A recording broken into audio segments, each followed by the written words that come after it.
Welcome to the next chapter of As the Story Grows. I'm Brian Patton. Today we welcome Casey Horrigan, founder of Iodine Records, to the podcast. I've gotten to work with a bunch of Iodine bands this year, and it seemed only fitting to chat with Casey about the label. Casey talks about Iodine's founding, its demise, the return, legacy, and more. Iodine has released a bunch of records this year that are on my list of favorite albums of 2022. So make sure you click on the Bandcamp link in the show notes and check out what Iodine is releasing into the world. Last week, I had the opportunity to sit down with Daniel Terry for his new podcast, DFT's Dungeon, and talk about Hum's Inlet and its impact on my life. You can find a link to that episode in the show notes or find it wherever you get your podcast. Enjoy this week's chat with Casey from Iodine Records.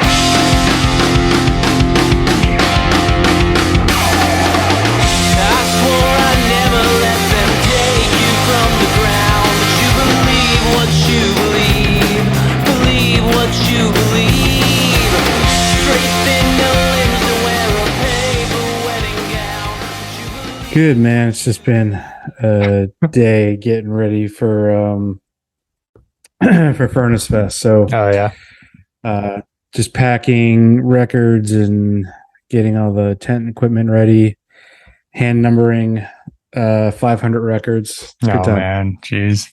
Did you go last year? I did not. I really wanted to, but there was just too much going on at home, and Darling Fire ended up having to cancel last minute, so didn't make it. Are you going this year? No. I just got tattooed, and we booked a Disney cruise, and so it's nice. not really in the works. Well, it sounds like a good time either way. Yeah. But you're up the road, man. So we got to get together one of these days soon. Yeah. You said you're in Maryland side? Yeah, in Rockville, yeah. Okay. Yeah, nice and close. Yeah. It's funny when anytime anybody lives in the area, you're like, oh, we're close, even though close could be an hour apart. Because I don't know. I grew up in Montgomery County, and then I lived in Virginia when I first got married, and then we moved to Philly, and then moving back to Montgomery County has been wild to be back. Yeah. But I'm awesome. from nowhere around here. It was just a fluke that I ended up here. Yeah, what brought you down here? At work, my day job. Yeah. Fun. So I don't know if it's fun. It's just, what's that? What do you do? It's a boring government job. But usually. It allows me the flexibility of being able to do stuff like this. So yeah. Well, before we talk about what brought the label back and what you're doing now, let's talk about where you're from. You grew up in Massachusetts, is that right? Yeah, I grew up in Boston. Awesome. What was that like? I feel very lucky to have grown up there. You know, the years that I started getting into punk music was right around that time that so many amazing bands, were coming onto the scene, especially in Boston. And there was no shortage of venues. There was no shortage of shows to go to. And, it's funny when you look back because, the scene that you grow up in, that's sometimes all you know. But look, being able to reflect on that now, I mean, I felt so fortunate to be exposed to, just so many cool opportunities, and not only in the punk world but in the hardcore world and the metal world, and and seeing some of the early emo bands come through Boston, and it was just such a incredible time in music. Yeah. What was your gateway into music and into that scene? I mean, I think my story is pretty typical, mid 90s, got into bands like Nirvana and stuff like that. And I had a few friends in high school that were into metal, and we started going to shows. And somehow the first punk show I ever went to was Murphy's Law at the Rat in Boston. And never really, punk music was not really on my radar other than, the Ramones and the Misfits and stuff like that. But after going to my first show, I got hooked, and I think like a week later, I saw Veil for the first time in Boston, and just kind of like thrust into the punk scene there, and being your typical kind of outcast in high school, I found my people pretty quickly, and just like created a whole community around it. And I knew pretty early on that it was going to be my life. I thought I wanted to be in a band and, do that whole thing.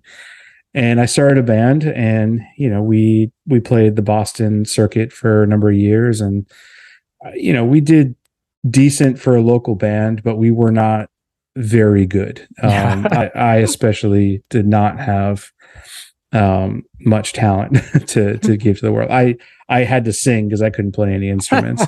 And by sing, it was pretty horrible screaming. And I gave it a shot for a number of years, and we took our demo, and actually that's how the label started. Was I shopped the demo to 15, 20 labels, and got rejected across the board. And I just got fed up and was like, well, fuck it, if no one wants to put my band's record out, I'm going to start my own label. Yeah. The idea of doing a compilation as a way to, raise money to, kind of, start something bigger. The first record we released was a comp that had, a number of bands that ended up getting quite big, bands like Converge and Cave In, and, a bunch of local Boston bands and some national bands. And that kind of like put us on the map right away. The band I was in ended up breaking up, so I never actually put that record out. But it kind of started this whole thing. And then the label turned into, my contribution to the community. It was my way of staying involved and using just my interest in music to put more music out into the world. Yeah. What was the name of that band? Agent 84. Agent 84. Yeah. They're on you'd be hard pressed to find much out there, but are they on the comp, or is it one of these playlists on your It's not on anything. I've toyed with the idea of releasing those tracks at some point in time, but maybe that's on the Wikipedia. That's one of the not released on the label. Maybe that's what I saw on when I was researching. Yep. That name stuck out to me. Yeah. Was your connection into the scene because you had tried to make it as a band, and like you had like built up some momentum, even just locally, like you had the connections to be able to put out the comp where you knew people?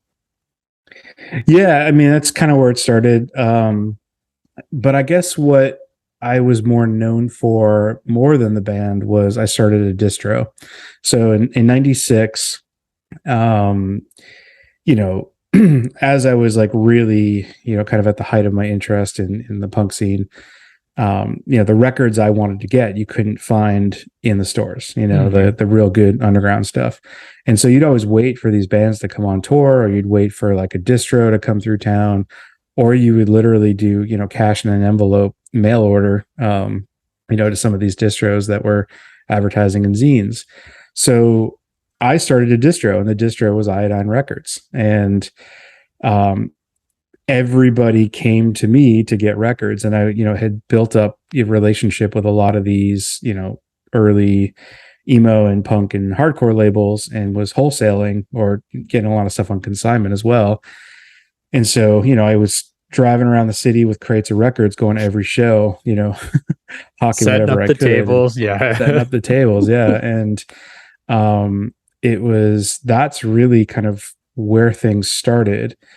And through that, I got to know a lot of bands. And so like when I reached out to bands like Converge or whoever, they were excited to do it. And, if you go back to the 90s, comps were king. That's how you found out about new bands. And it's funny telling kids about comps these days because they seem like, it's like a playlist or whatever. But, the radio didn't play the stuff we wanted to hear. So, you'd go to the store and you'd pick up those comps, and that's how you would discover new music. So I think that Iodine kind of made its stake because of that first comp we did, and it became, I think one of the most well-known or most popular, punk hardcore emo comps that came out, in the late 90s. And from there it actually became pretty easy to kind of attract bands because we were known for that. Yeah, those comps are always great because they'd cost like $2-3 on CD, and they'd have like 20 bands, and all right, I know half the bands here, so I'm gonna like their tracks, and the other half I'm gonna discover whoever they might be.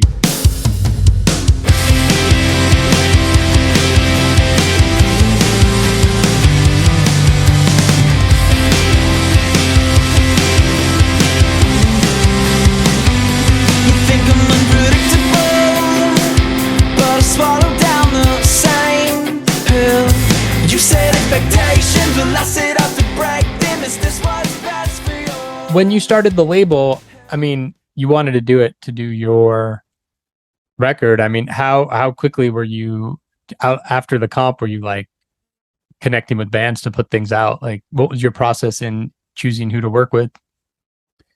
It was pretty quick after the comp. I mean, even before the comp came out, I was out there scouting bands, trying to find bands to work with, and being a young label, we didn't have much clout to begin with. I mean, people knew us from the comp, or knew me from the comp. I didn't have a business partner quite yet, but so I kind of went out and tried to find some young bands that no one had heard of. They were just getting their start, and kind of entered into a partnership deal that was, hey, the label's just starting out. I'll work my butt off if you work your butt off, and hopefully it works out.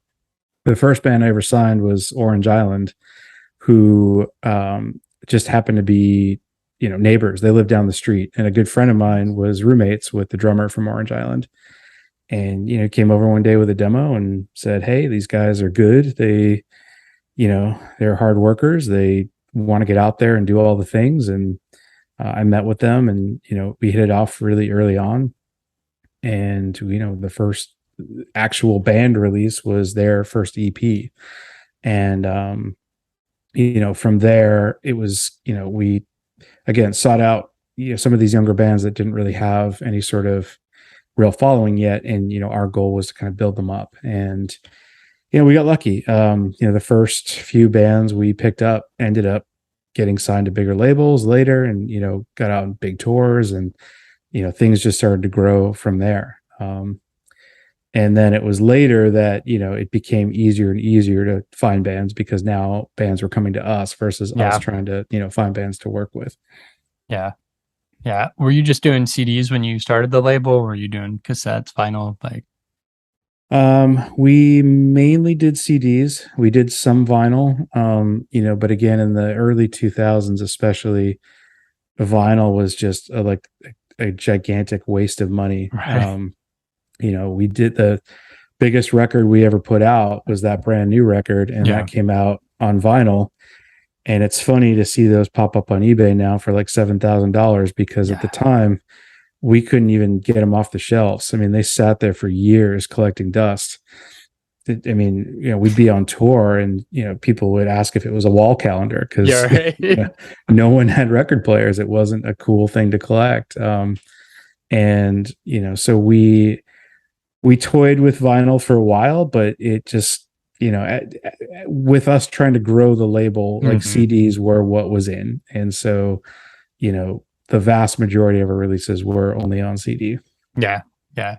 That was like the best time to be a vinyl collector, because every release you could pick up for like $12, and it was sometimes cheaper than CDs. And yeah, exactly. Now there's stuff on my shelf that, if I put it on eBay, hundreds of dollars that I paid $12 for. I'm like, it's not in good shape anymore. It's 20 years old.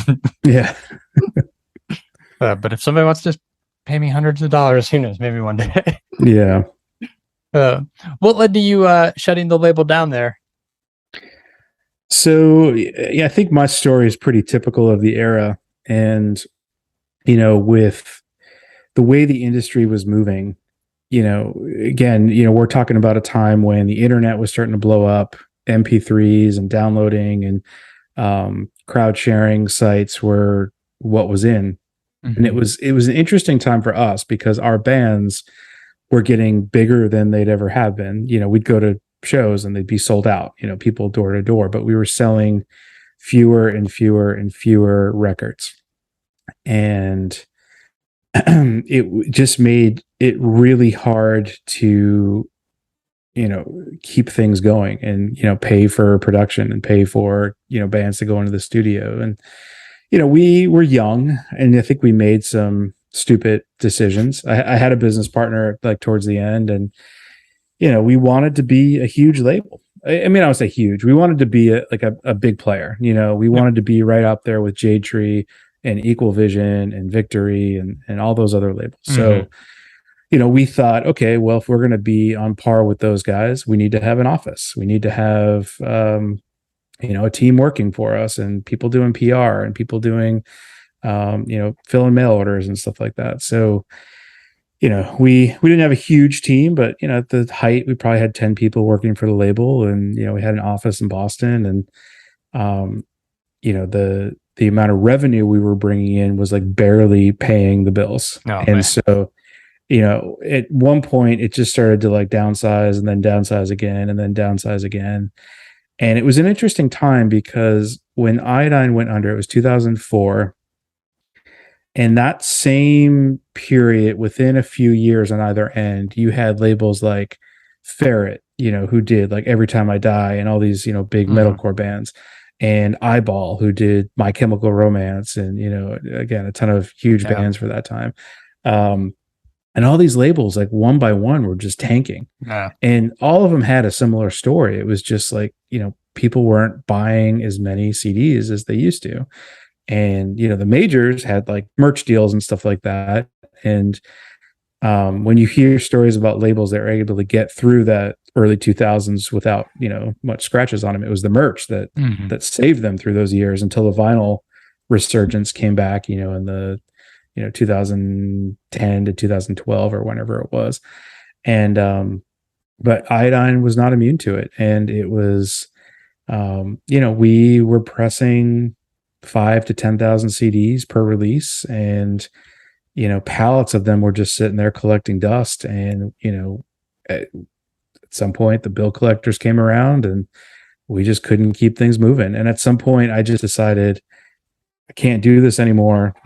My stress, my mental health, and no one could see a way out of the hole that we had dug, unless one of our bands blew up, and it just wasn't happening. I mean, all of our bands were doing well, but no one was getting to the point that like we're selling, 100,000 copies of a record. Yeah. If that makes, so it just hit that breaking point of I couldn't sit there and wait it out anymore. And I just decided to pull the plug one day, and that was that. Yeah, I'm trying to remember, like early 2000s, like at some point in there, like even the shows, like the nature of like touring bands started to change, where like everything moved into clubs, and it was all, the scene grew into a bigger, and it was no longer like VFW halls and church basements and like house shows anymore. And it was like not showing up. There wasn't the distro guy with CDs anymore. Yeah. Yeah. And to be honest, I hated it. I hated having to end the label, and it never sat right with me. It's something I didn't want to do it. And, I went through a number of years of struggle, letting people down and letting the bands down, and, feeling like I ended it in a way that, was just very sudden. And, it was part of my identity. It was part of who I was. And obviously it remained part of who I was, because here I am 17 years later, having this need to do it again. Yeah. And, a huge part of that was like going back to some of those bands that I let down. And, like a good story is Smoke or Fire. They were one of the last bands we signed, and that record, Workers Union, came out like the week that the label shut down. Oh man. And it's an amazing record. They poured themselves into it, and they were excited to be on a label. I think they were actually out on tour with Avail or Against Me at that time, and open their email and they see, oh, your label's, done as of today. And, they were really hurt by that. And, they had to finish this tour without any label support. Their record was out, but it wasn't really being distributed or promoted. And, obviously they went on to some big success. They got signed by Fat Records and it did some great things. But for me, when I brought the label back, one thing that was really important to me was to circle back to some of these bands like Smoke or Fire and just say, hey, I'd really like the opportunity to do this again and do it right. And, obviously I can't turn back the clock 20 years, but, let's do something fun together and let's just kind of end that story, and end it on a positive note. And that's actually been probably the most amazing, experience for me with the label coming back is, being able to, rekindle these relationships with these artists and feel like we're, kind of closing that chapter, before moving forward. Tenderwild love, I've been looking for you so long. Oh, running everywhere. A lot of come and go, a lot of too soft, too strong.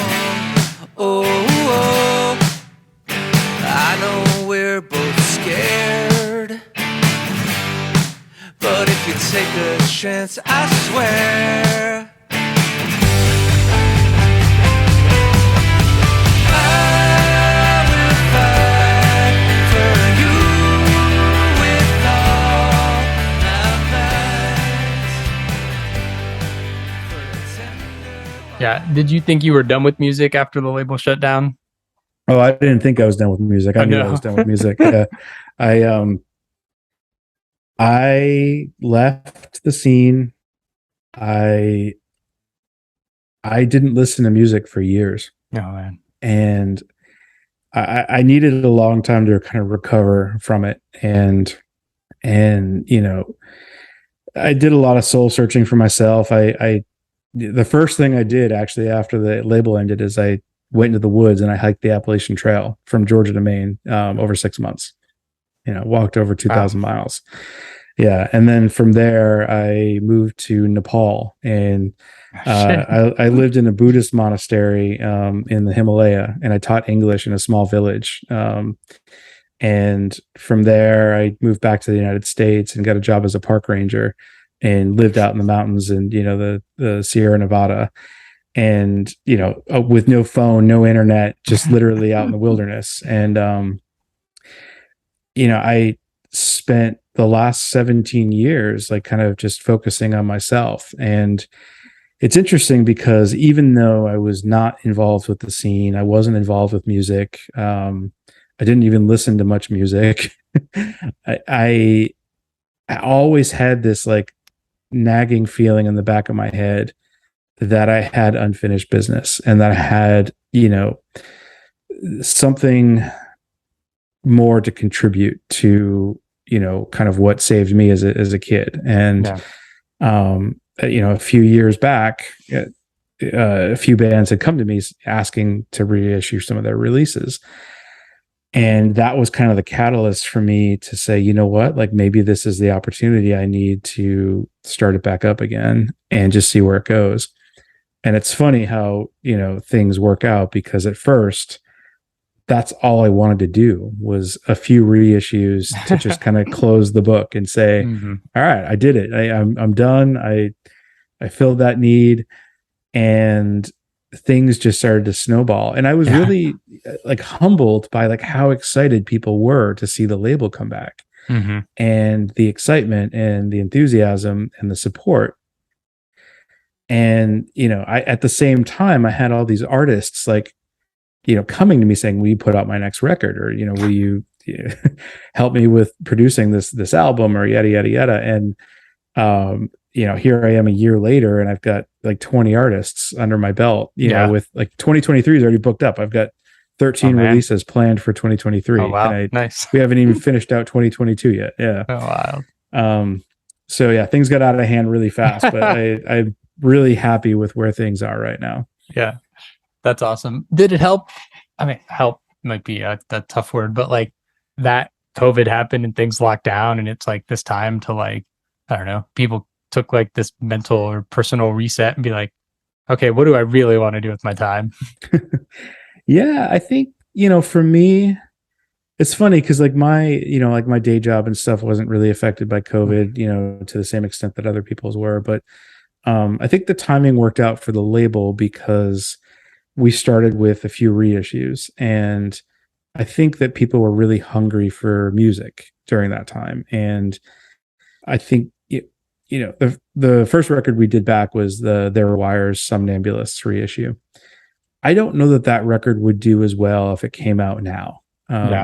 It came out when nothing was coming out, and so there was a lot of excitement behind it and a lot of support behind it.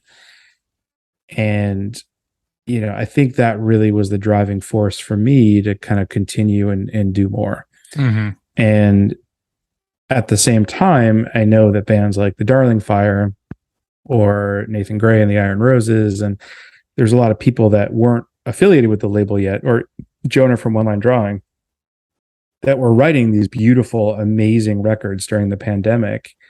And I was lucky enough that they wanted to bring those records to me when they found me or when they reconnected with me or whatever the story might be there. And, I am for sure the lucky recipient of, bringing the label back at such a good time that people were able to create this amazing art, and that they trust me enough to, be the entity that puts it out into the world and promotes it. Yeah. Yeah. And it probably helps that like Iodine comes back and it's like name recognition. And then it's like Iodine's releasing Jerome's Dream, and people are like, oh shit, I love everything about that. Or Audio Karate, or like these classic bands, or like bands from artists people recognize. And it's like, yeah, I want to listen to the new project that has members of Strong Arm and Rocky Horse Winter, of course. Like, yeah. And, some of that was by design. I'm lucky that I have kept a lot of good friends in the industry over the years. And that, again, those people like Audio Karate or Jerome's Dream, that, they trust me and they trust the brand of the label. And I wanted to do that. I wanted to take people that I have these relationships with. And the one thing about Iodine that I always thought was great, and I think people enjoy, is that we're not a genre label. Mm-hmm. Our stuff is all over the map. And for me, it's just all about, I like good music, and I want to put out good music from, everything under the punk rock umbrella. And I want to release it in a way that's meaningful and packaged in a way that makes it feel special.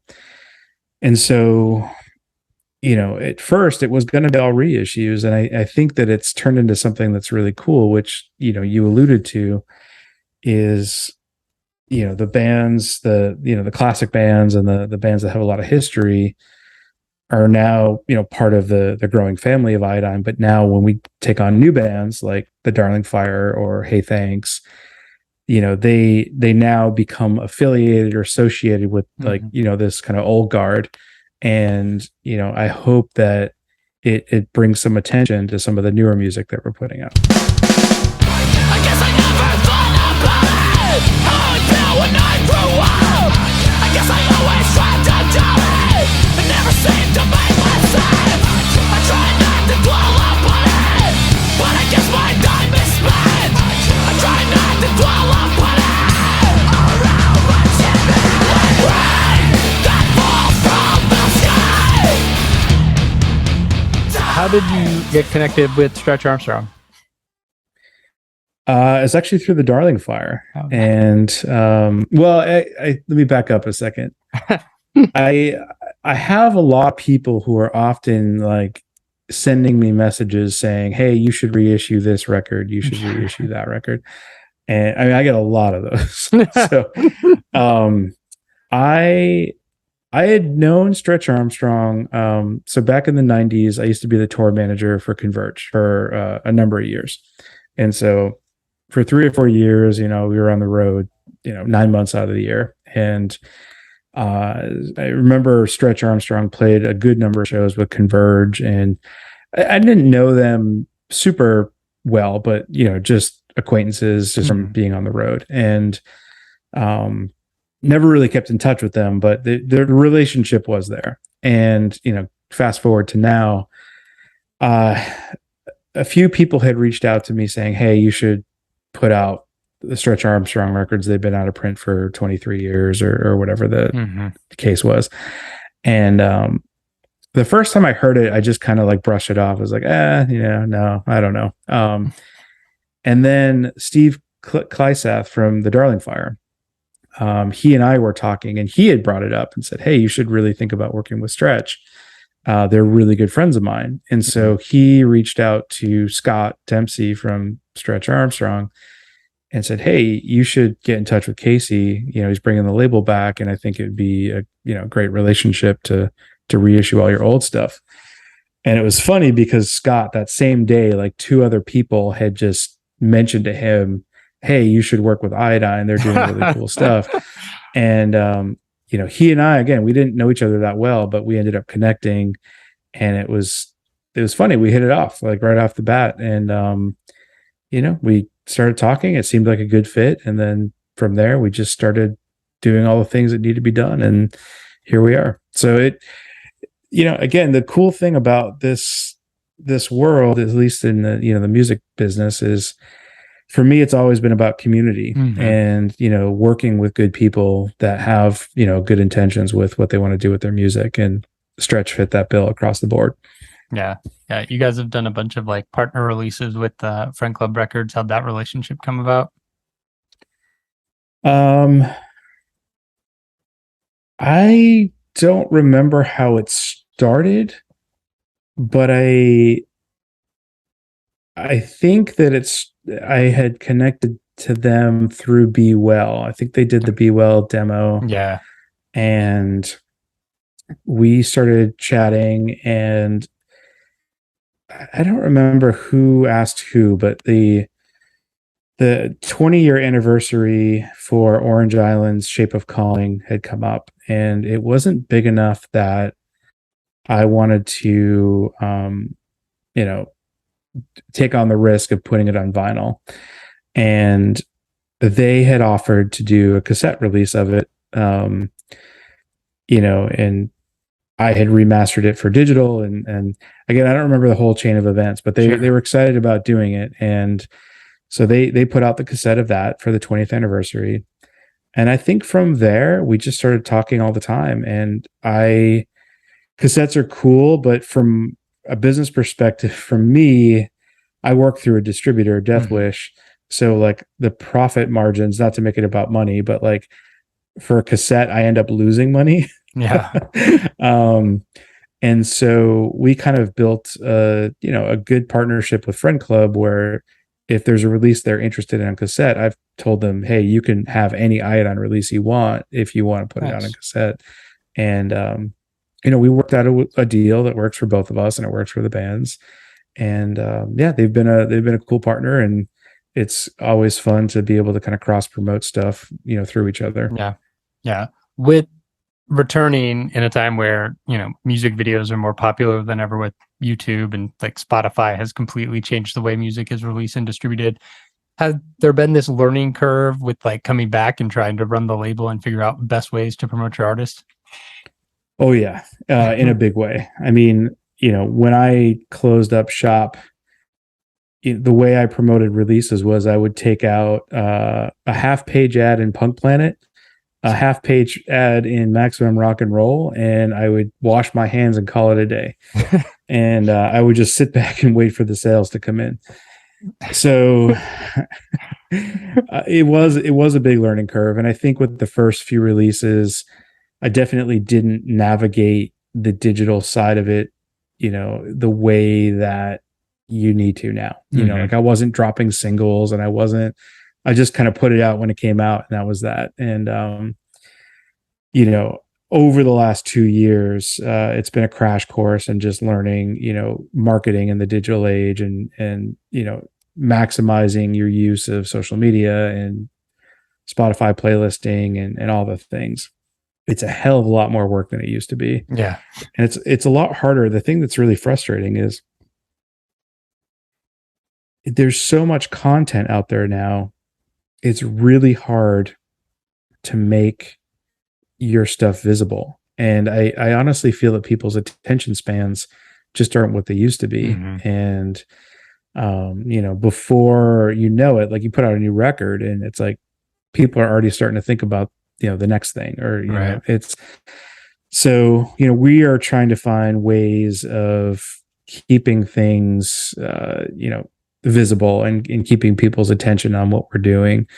And I have no idea if we're succeeding at that or not, but, we're trying, and we're always open to suggestions from our artists and other people in the community of like what does work and what doesn't work. And, the old school mentality in me, I still like print ads. I still print postcards and stuff them in mail orders and stuff like that. And I don't think that'll ever change. Like I still like physical media, and that's, a huge part of what I want this label to be. So, going to things like Furnace Fest or whatever, that sort of stuff where I can have that kind of direct engagement, will always be important to me. Yeah. Yeah. I have a whole bag of like band stickers from like 20 years in my desk. And I'm like, I don't know what I'm ever going to do with these, but I'm not getting rid of them. Yeah, for sure. It's great. Well, yeah, you have a full slate for 2023 already. So, label's gonna keep going, keep pushing on. That's awesome.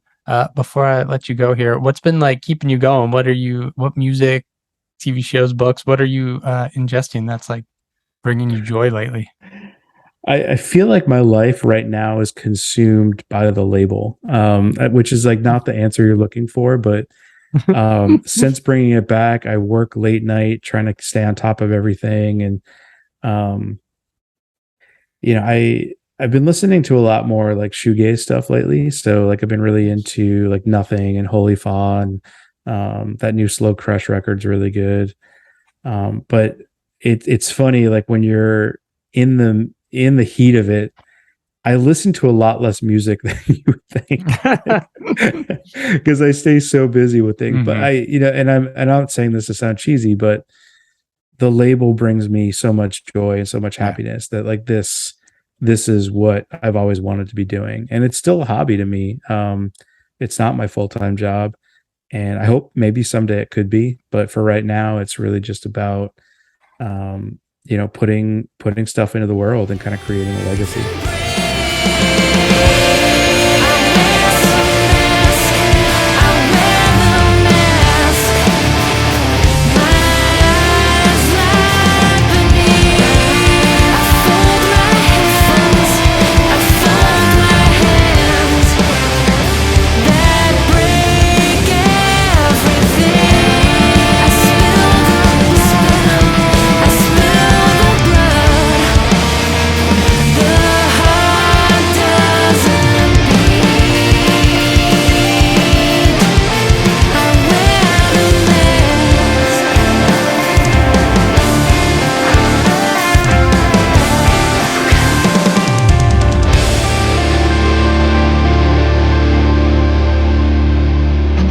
Thanks for listening to As the Story Grows. Our intro music was written and composed by Jeremy Hunt. The As the Story Grows theme is by Bob Nana. If you like what you hear, subscribe wherever you get your podcasts and give us a rating and review.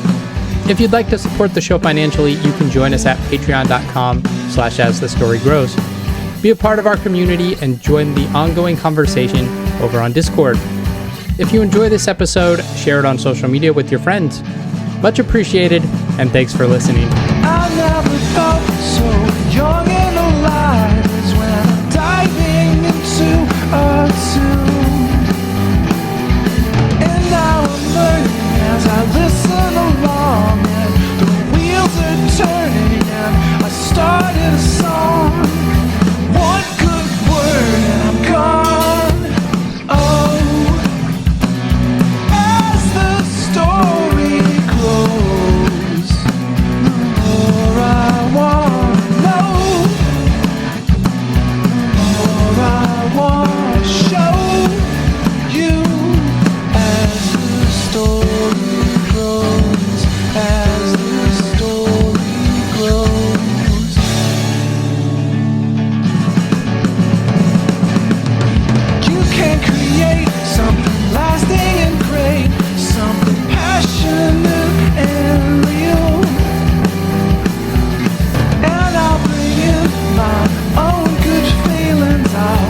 sing